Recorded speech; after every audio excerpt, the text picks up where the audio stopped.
हाँ जी, नमस्कार।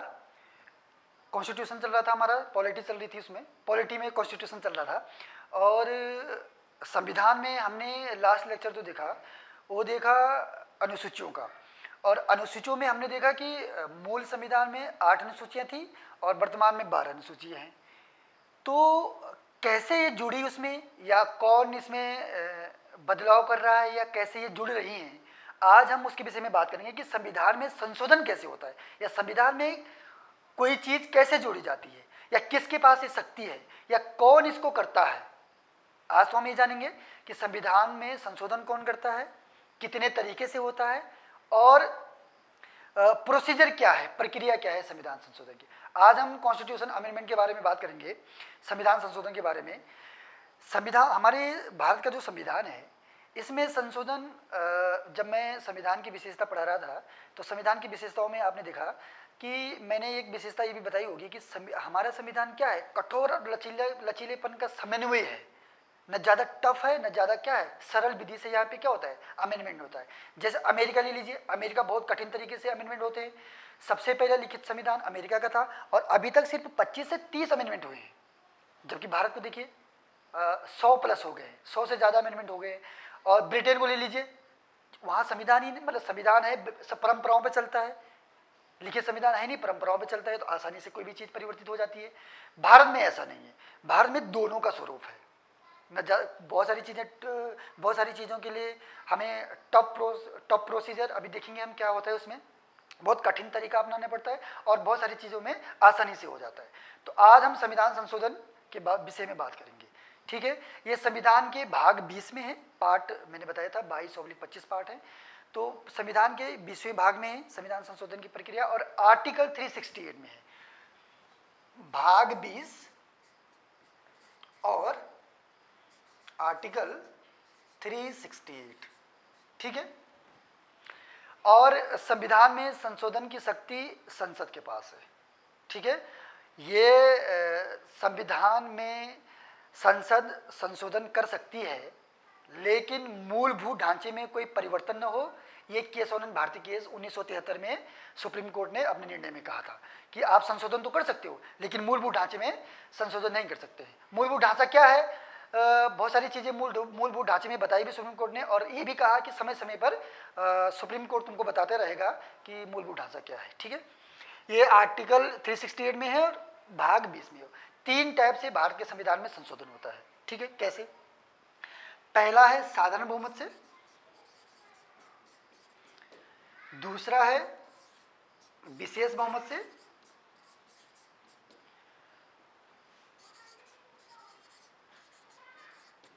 विशेष बहुमत से, और तीसरा है विशेष बहुमत, विशेष बहुमत प्लस, विशेष बहुमत प्लस आधे से ज्यादा, आधे प्लस आधे से ज्यादा राज्यों की संस्तुति से, राज्यों की यहाँ पे देख लीजिए संस्तुति से, ठीक है ना, संस्तुति से। मतलब विशेष बहुमत के साथ हमको आधे राज्यों की मंजूरी भी चाहिए किसी बिल को संविधान में संशोधन करने के लिए। कौन कौन से विषय अभी बताऊंगा मैं। ये है आर्टिकल 368 के अंदर हम संविधान में संशोधन कर सकते हैं। 3 तरीकों से हमारे संविधान में संशोधन होता है, ठीक है।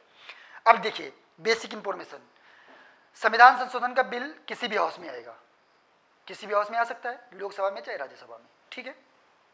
कोई भी ला सकता है, कोई भी मतलब सरकारी व्यक्ति भी ला सकता है जो सरकार में है, और गैर सरकारी व्यक्ति भी ला सकता है जो सरकार में नहीं है, ठीक है। दूसरा पॉइंट। तीसरा पॉइंट, संविधान संशोधन का जब बिल आएगा तो राष्ट्रपति की मंजूरी जरूरी नहीं है, मतलब राष्ट्रपति को पहले पूछने की जरूरत नहीं है, यह राष्ट्रपति की मंजूरी के बिना ही आएगा।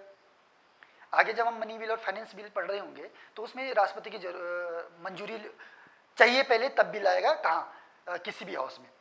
तो यहाँ पे भी ऐसे ही है, यहाँ पे किसी भी हाउस में तो आएगा लेकिन राष्ट्रपति की मंजूरी नहीं चाहिए, मतलब, ठीक है। ये बेसिक इंफॉर्मेशन है। अब हम देखेंगे कि साधारण बहुमत से कैसे होगा। हाँ, एक चीज और ध्यान में रखिए जरा, 368 में ये 2 तरीके दे रखे हैं, पहला ये और दूसरा ये। ये जो दो टाइप हैं संविधान में संशोधन के, ये आर्टिकल 368 में लिखा गया है, जबकि ये संविधान में कहीं भी नहीं लिखा गया है। ये साधारण प्रक्रिया है, जैसे कानून बनाने की प्रक्रिया। इतना समझ में आ गया। अब हम देखते हैं कैसे कैसे ये प्रोसीजर चलता है। संसद के पास है ये शक्ति। ठीक हो गया।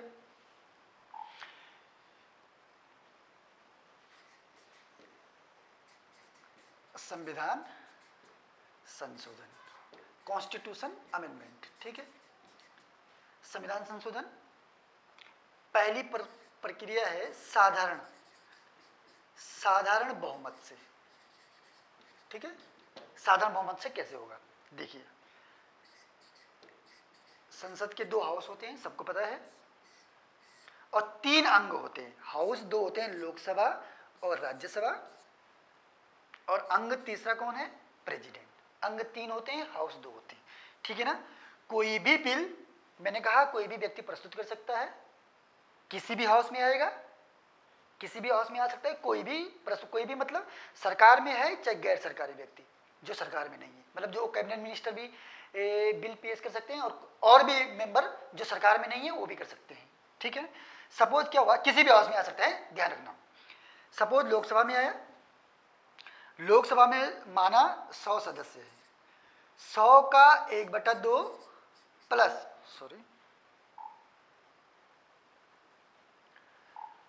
100 का 1/2 + 1 से पास होना पड़ेगा। माना 100 का 1/2 50 + 1 51% नहीं है, 50% + 1 है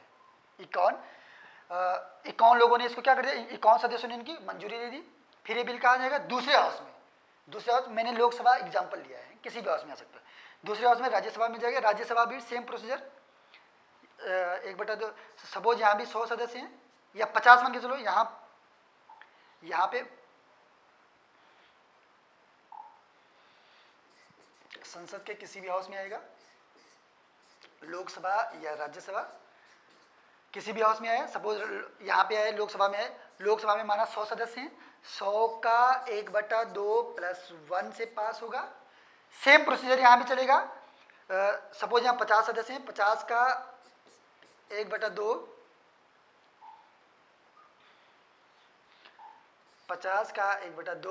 + 1 से यहाँ जैसे 26 हो गया ये, और यहाँ 51 सपोज।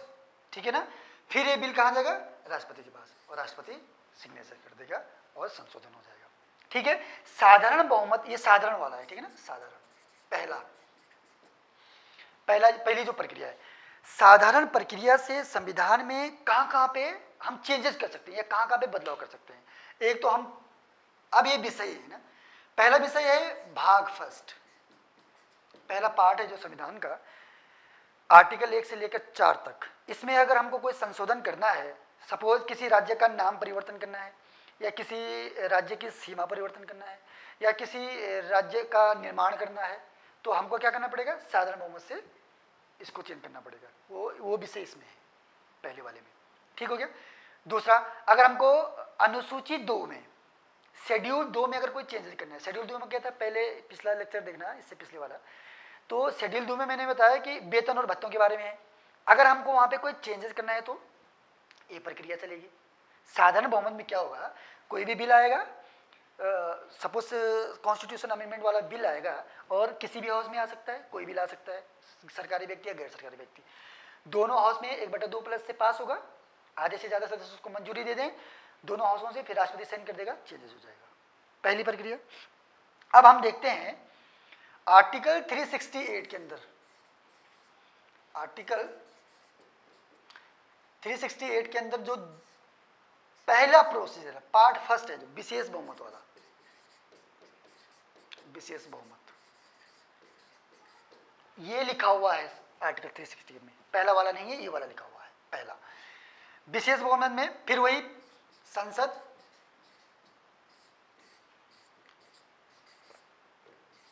और प्रेसिडेंट। इतना समझ में आ गया।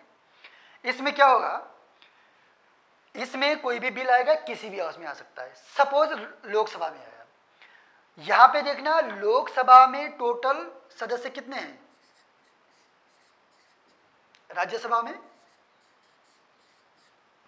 245। अब हो सकता है कि जिस दिन वो बिल प्रस्तुत किया गया लोकसभा में, किसी भी हाउस में आ सकता है, लोकसभा में सपोज प्रस्तुत किया जो बिल, हो सकता है उस दिन कितने लोग आ रखे हैं, बहुत सारे सांसद, सपोज 45 सांसद नहीं आ रखे हैं, किसी काम से कहीं वो बाहर हैं, विदेशी दौरे में हैं, या तबीयत खराब है, या अपने फील्ड में है कहीं, सपोज उस दिन क्या आ रखे हैं उपस्थित, और प्रेजेंट लोग कितने हैं 400 लोग हैं। अब हम क्या करेंगे, जैसे बिल पास कराएंगे लोकसभा अध्यक्ष जैसे वोटिंग कराएगा, तो 400 का 2/3 प्रेजेंट प्लस वोटिंग। पहले इसमें भी विवाद उठा था कि अगर हम प्रेजेंट प्लस वोटिंग की बात कर रहे हैं, उपस्थित सपोज 400 लोग हैं, वोट 350 लोगों ने दिया, तो हम किसका 2/3 निकालेंगे। तो लोकसभा अध्यक्ष ने डिसीजन दिया था कि उपस्थित और मतदान वालों का मतलब जो उपस्थित होंगे हम मान के चलेंगे कि वो मतदान भी कर रहे हैं। तो हम सपोज उपस्थित और मतदान करने वाले कितने 400 लोग, 400 का 2/3 सदस्य इसको पास कर देंगे। फिर टोटल सदस्य कितने हैं 535। ये मान के चलिए प्रेजेंट प्लस वोटिंग का 2/3 इसको पास कर देगा, और टोटल का 1/2 प्लस 1 से इसको पास कर देंगे। फिर से समझिए,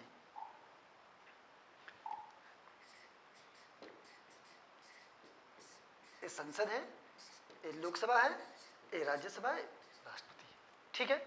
और ये कौन सा है, विशेष बहुमत वाला है। आर्टिकल 368 का पहला क्लोज में जो लिखा हुआ, पहला जो बिंदु है उसमें जो लिखा हुआ है आर्टिकल 368 के विशेष वाले में, ठीक है। पहला, सपोज ये बिल आया लोकसभा में प्रेजेंट प्लस वोटिंग का 2/3 और टोटल का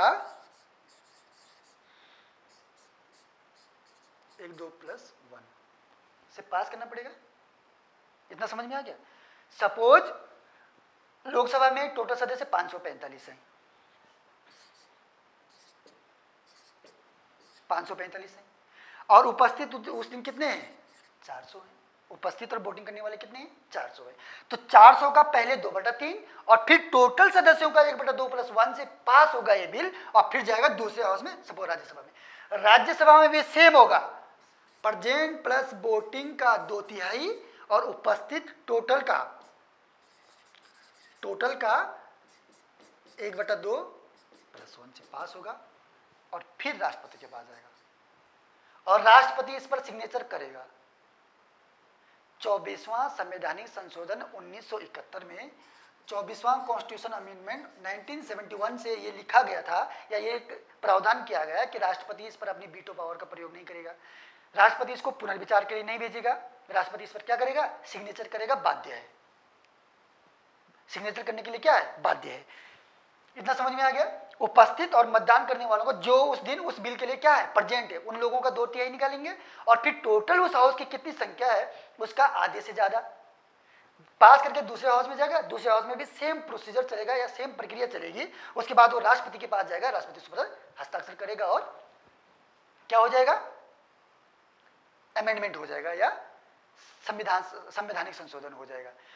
कहाँ अब प्रश्न ये उठता है कि इस प्रोसीजर द्वारा, इस प्रक्रिया द्वारा संविधान में कहाँ बदलाव किया जा सकता है।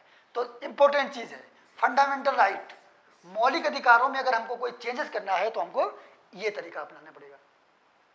दूसरा DPSP, directive principle of state policy, राज्य के नीति निर्देशक तत्वों में अगर हमको कोई चेंजेस करना है तो हमको ये वाली प्रक्रिया अपनानी पड़ेगी। इतना समझ में आ गया। हाँ, ये है पार्ट 3 और ये है पार्ट 4 में, भाग 4 और भाग 3 में अगर हमको कोई संशोधन करना है ये वाली प्रक्रिया अपनानी पड़ेगी। आर्टिकल 368 के क्लॉज फर्स्ट जो है वो वाला प्रोसीजर, विशेष बहुमत वाला। बहुत सारे भाग हैं इसमें भी, और वो पहले वाले में भी बहुत सारे विषय हैं, सॉरी भाग नहीं। पहला जो साधारण बहुमत वाला है उसमें भी बहुत सारे विषय हैं, 18-20 विषय हैं जिसमें साधारण बहुमत से चेंजेस होता है, और इसमें भी बहुत सारे विषय ऐसे हैं जिसमें ये वाली प्रोसीजर हमको, ये वाली प्रक्रिया हमको अपनानी पड़ती है। इतना समझ में आ गया विशेष बहुमत वाला। अब जैसे दूसरा 368 के अंतर्गत क्लॉज 2, वो भी विशेष वाला, विशेष बहुमत प्लस आधे राज्य वाला, आधे प्लस राज्यों की संस्तुति, राज्यों की मंजूरी या संस्तुति, ये की बात है। ठीक हो गया। इसमें क्या होगा, फिर वही प्रोसीजर चलेगा।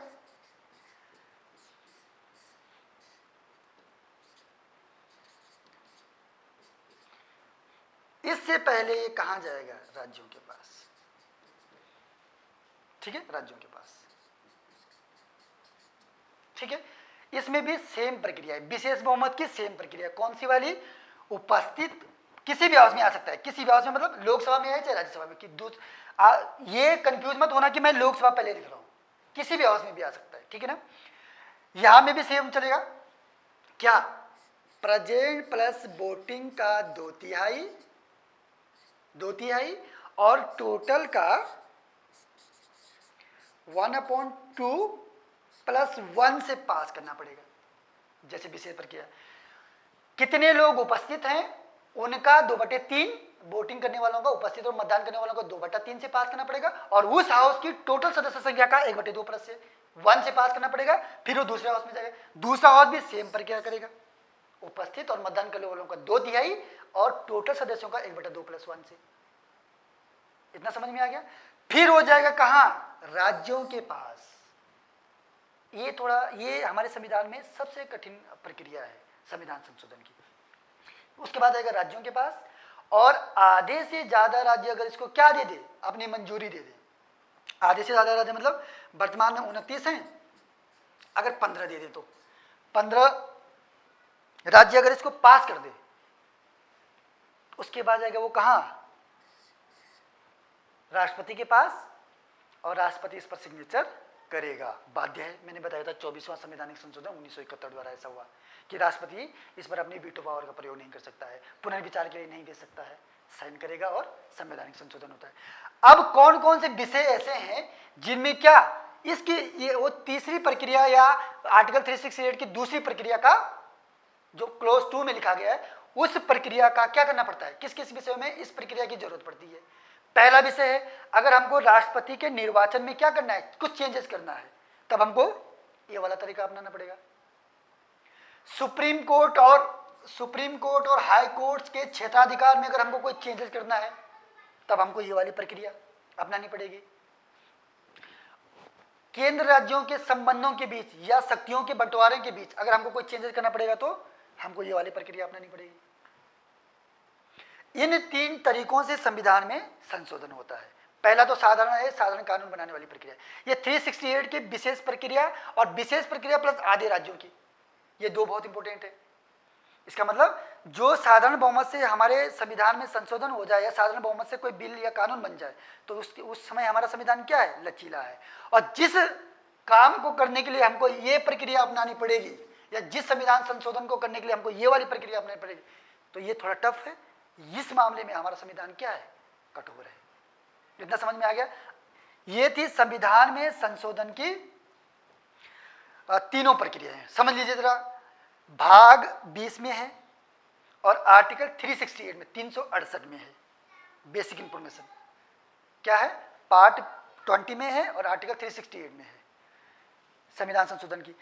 हाँ, 3 तरीकों से संविधान में संशोधन होता है। पहला, साधारण बहुमत से। साधारण बहुमत मतलब कि अगर सपोज जिस हाउस में है उस हाउस की सदस्य संख्या सपोज 100 है, तो 100 का 1/2 प्लस 1 से पास होगा। दूसरे हाउस में भी सेम प्रोसीजर चलेगा, राष्ट्रपति जाएगा, राष्ट्रपति साइन कर देगा, चेंज हो जाएगा। आर्टिकल 368 में पहला क्लोज जो क्या है, क्या विशेष बहुमत से कैसे होगा, उस हाउस में कितने लोग प्रेजेंट है उस दिन, उनका 2/3 उपस्थित और मतदान करने वालों का, मतलब जो उपस्थित है वो मतदान भी करेंगे, 2/3 प्लस से पास होगा, 2/3 से पास होगा। उसके बाद टोटल सदस्यों का 1/2 प्लस 1 से पास होगा। फिर दूसरे हाउस में जाएगा, फिर दूसरा हाउस भी सेम प्रोसीजर करेगा, उपस्थित और मतदान करने वालों का 2/3 और टोटल सदस्य संख्या का 1/2 प्लस 1 से पास करेगा, और फिर राष्ट्रपति साइन कर देगा, तो कॉन्स्टिट्यूशन में अमेंडमेंट हो जाएगा। तीसरी प्रक्रिया जो है आर्टिकल 368 का क्लोज टू, उसमें सेम प्रोसीजर है विशेष प्रक्रिया वाला कि जिस हाउस में आएगा उसका उपस्थित और मतदान करने वालों का 2/3 और उस हाउस के टोटल सदस्य संख्या का 1/2 + 1 से पास करना पड़ेगा। फिर उसके बाद वो दूसरे हाउस में जाएगा और दूसरा हाउस भी सेम प्रक्रिया जो पहले हाउस ने की है, उपस्थित और मतदान करने वालों का 2/3 और उस हाउस के टोटल सदस्य संख्या का 1/2 से पास करना पड़ेगा। फिर वो राज्यों के पास जाएगा और राज्य विधानमंडलों, अगर राज्य विधानमंडल आधे से ज़्यादा राज्य विधानमंडलों ने उसको अगर पास कर दिया तो राष्ट्रपति के पास जाएगा और राष्ट्रपति उस पर सिग्नेचर करेगा, बाध्य है। और एक बात ध्यान रखिए जरा, राज्य विधानमंडल इसमें बाध्य नहीं है कि कितने टाइम पीरियड, कोई फिक्स टाइम पीरियड नहीं है, जब तक कर सकते हो। जीएसटी देखिए आप, जीएसटी भी तीसरी प्रक्रिया वाला है, राज्यों वाला। तो जीएसटी कितना लटका रहा मामला, तो इसमें कोई फिक्स टाइम पीरियड नहीं है कि राज्य कितने टाइम में इसको पास करते हैं। हाँ, आधे राज्यों ने पास कर दिया, 16 तो ये अगर 29 राज्य हैं, 15 राज्यों ने अगर पास कर दिया तो वो 14 की अगर ना भी है या मंजूरी नहीं भी दे रहे हैं फिर भी पास माना जाएगा। ये तो था कॉन्स्टिट्यूशन अमेंडमेंट।